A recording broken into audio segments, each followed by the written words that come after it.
매일 성경 묵상을 돕는 해설 가이드입니다. 안녕하세요. 묵상코치입니다. 함께 읽고 나눌 말씀은 마가복음 14장 21절에서 22절까지 말씀입니다. 오늘 말씀은 유월절 만찬에 대한 이야기입니다. 유월절이 다가오자 제자들은 중요한 유월절 음식을 어디서 나눠야 할지 예수님께 질문합니다. 12절에서 16절입니다. 무교절의 첫날 곧 유월절 양 잡는 날에 제자들이 예수께 여짜오되 우리가 어디로 가서 선생님께서 유월절 음식을 잡수시게 준비하기를 원하시나이까 하매 예수께서 제자들 중에 둘을 보내시며 이르시되 성내로 들어가라. 그리하면 물 한 동이를 가지고 가는 사람을 만나리니 그를 따라가서 어디든지 그가 들어가는 그 집 주인에게 이르되 선생님의 말씀이 내가 내 제자들과 함께 유월절 음식을 먹을 나의 객실이 어디 있느냐 하시더라 하라. 그리하면 자리를 펴고 준비한 큰 다락방을 보이리니 거기서 우리를 위하여 준비하라 하시니 제자들이 나가 성내로 들어가서 예수께서 하시던 말씀대로 만나 유월절 음식을 준비하니라. 당시 유월절 하루 전인 니산 14일에는 보통 정오까지만 일하고 유월절 양들을 잡는 의식이 오후 3시경에 열렸습니다. 집의 가장들은 양들을 성전으로 가져가 잡았습니다. 잡은 양들은 집에 가져와 그 다음 날인 니산 15일 저녁 즉 무교절 첫째 날에 먹었습니다. 그래서 제자들은 예수님께 유월절 만찬을 질문했고 예수님은 비밀리에 미리 준비해 놓은 장소와 어떻게 그 장소를 찾을 수 있을지 알려주고 두 제자를 보냅니다. 자, 그런데 본문은 이 장면을 상세히 묘사합니다. 이는 유월절 식사를 위해서 집주인과 예수님 사이에 일종의 약속이 되어 있다는 것을 보여줍니다. 물동이를 들고 있는 남종이 일종의 은밀한 신호가 되어 먼저 와서 제자들을 기다리고 있고 제자들은 미리 약속된 집으로 인도해서 유월절 음식을 준비하게 한다는 약속이 되어 있던 것으로 볼 수 있습니다. 집주인은 넓은 다락방을 소유한 부유한 사람일 것이고 예수님과 전부터 알고 있던 사이로 볼 수 있습니다. 이렇게 예수님은 유월절 식사를 미리 준비하셨고 제자들은 예수님께서 마련하신 계획대로 사람을 만났으며 준비된 집으로 들어가 유월절 식사를 준비하였습니다. 그런데 오늘 이야기와 비슷한 사건이 마가복음 11장 1절부터 6절까지에서 나옵니다.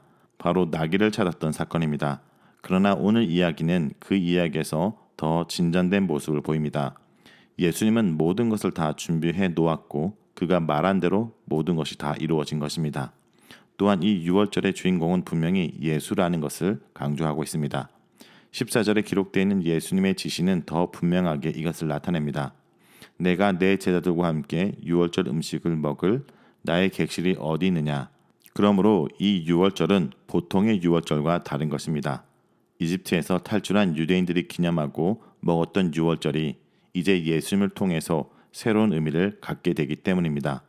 자기 땅에서 아직도 노예 생활을 하고 있었던 유대인들이 다시 한번 해방을 경험할 수 있는 새로운 유월절이 될 것을 예고하고 있습니다. 또 16절이 그것을 극적으로 보여줍니다. 예수께서 하시던 말씀대로 만나 유월절 음식을 준비하니라. 예수님이 이 모든 상황을 확실히 장악하고 모든 것을 계획대로 진행하고 계신 것입니다. 자, 그 다음은 이렇게 이루어진 만찬을 살펴볼 것인데 마가복음은 최후의 만찬을 두 장면으로 나눠서 보고하고 있습니다. 첫째 장면은 17절부터 21절까지 해서 배신을 예고하시는 것과 12절부터 16절까지 해서 성만찬을 제정하시는 모습입니다. 그럼 오늘 본문에 해당하는 17절부터 21절까지를 보겠습니다. 저물매 그 12를 데리시고 가서 다 앉아 먹을 때 예수께서 이르시되 내가 진실로 너에게 이르노니 너희 중에 한 사람 곧 나와 함께 먹는 자가 나를 팔리라 하신대 그들이 근심하며 하나씩 나는 아니지요 하고 말하기 시작하니 그들에게 이르시되 12 중에 하나 곧 나와 함께 그릇에 손을 넣는 자니라. 인자는 자기에 대하여 기록된 대로 가거니와 인자를 파는 사람에게는 하가 있으리로다. 그 사람은 차라리 나지 아니하였더라면 자기에게 좋을 뻔하였느니라 하시니라. 만약 유월절 음식과 장소를 준비하기 위해 보낸 제자들이 베드로와 요한이라면 그 12은 그들을 포함한 12 제자를 의미합니다. 유월절 음식은 이집트에서 탈출해 얻은 자유를 축하하는 축제 음식이었습니다. 미시나에서는 가장 가난한 유대인이라도 유월절 음식은 기대어 천천히 먹고 적어도 4잔의 포도주가 주어져야 된다고 기록되고 있습니다. 그러나 이 기쁜 식사 시간에 예수님은 엄숙히 배반이 일어날 것을 예고하십니다. 제자들은 이 소식을 처음 듣고 충격을 받습니다. 왜냐하면 자신들 중 하나가 배반할 것이라고 말씀하셨기 때문입니다. 이 이야기에 제자들이 보인 반응은 근심에 쌓인 것입니다. 그리고 이어지는 그들의 질문은 나는 아니지요 라고 부정적인 대답을 기대하며 질문합니다. 그런데 예수님은 12 중 하나 곧 나와 함께 손을 넣는 자라고 대답하십니다. 이것은 바로 그 순간에 손을 넣었던 사람을 가리키는 것이 아니라 18절에 이미 묘사한 것처럼 나와 함께 먹는 자 중에 있다는 것을 다시 한번 다른 표현으로 반복한 것입니다. 그 의미는 예수와 가까운 관계에 있던 사람이라는 것입니다. 여기의 표현은 무교병을 하루 셋이라는 소스에 찍어 먹는 것을 가리킵니다. 같은 식탁에서 같이 소스를 찍어 먹을 정도로 가까운 사람이라는 것입니다. 예수님은 이미 인자의 고난에 대해 여러 번 예언한 바 있으며 9장 12절에선 이 고난을 예언의 성취로 설명했습니다. 이제 예수님은 이 배반도 예언의 성취로 말하고 계신 것입니다.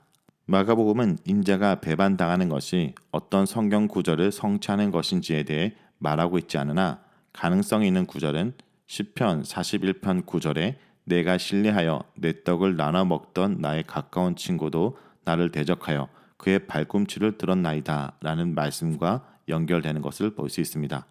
또 다른 구절은 스가랴 13장 7절에 목자를 치면 양이 흩어지려니와 인데 이 구절은 마가복음 14장 27절에서 예수께서 제자들에게 이르시되 너희가 다 나를 버리리라 이는 기록된 바 내가 목자를 치리니 양들이 흩어지리라 하였음이니라 라는 말씀으로 연결되고 있습니다.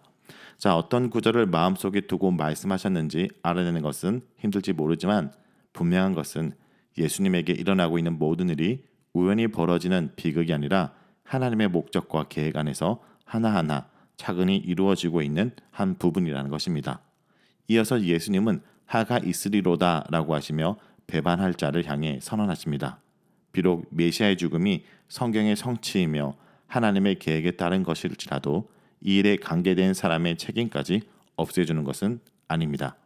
자, 여기까지가 마가복음 14장 1절에서 11절까지 내용입니다. 오늘 이 말씀을 통해 우리는 무엇을 묵상하고 적용해야 할까요? 첫째, 예수님의 삶은 철저히 십자가에 맞춰져 있음을 알 수 있습니다. 예수님은 예루살렘에 입성하실 때처럼 유월절 만찬을 준비하실 때도 철저한 계획과 준비 가운데 진행하십니다. 유월절 어린 양이 희생되는 무교절 첫날, 예수님은 유월절 만찬을 위해 제자들에게 예루살렘 성내에 가서 예비된 방을 준비하도록 하십니다. 그곳에서 물동이를 이고 가는 사람을 만나게 되면 그에게 장소를 부탁하라는 것입니다. 보통은 남자가 아닌 여자가 물동이로 우물을 길러 가기에 그런 남자를 식별하기란 그리 어렵지 않은 일이었습니다. 제자들은 예수님의 말씀대로 유월절 만찬을 할 큰 다락방을 구할 수 있었습니다. 이처럼 미리 밝히지 않고 비밀리에 준비하신 것은 유다가 자신을 배반할 기회를 엿보고 있었기 때문입니다. 이를 예수님은 마지막 유월절 만찬만큼은 아무런 방해 없이 제자들과 함께하길 원하셨습니다. 이렇게 예수님의 모든 삶의 시간표는 이 십자가의 날을 기준으로 정해져 있던 것입니다. 인류의 구원을 위해 오신 예수님의 생애는 처음부터 십자가 죽음을 향한 걸음이었습니다. 예수님은 평생을 성부 하나님이 세우신 목적을 이루기 위해 사셨고 이제 그 목적을 이룰 때가 되었음을 제자들에게 알려주신 것입니다. 둘째, 그러므로 순종함으로 이 일에 동참하는 것을 원하십니다. 예수님께 엽죽고 순종해야 됩니다. 제자들은 유월절 준비가 자신들의 일임을 알고 예수님의 말씀대로 순종했습니다.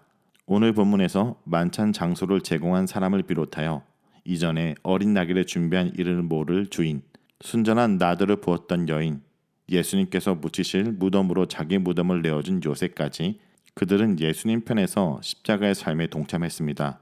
우리 역시 예수님께 엽죽기 전에 먼저 내 책임과 의무가 무엇인지 분명히 알고 그런 다음 말씀을 읽고 묵상하여 예수님의 뜻을 정확하게 깨달아야 하고 그렇게 확인한 말씀을 온 마음을 다해 순종해야 됩니다.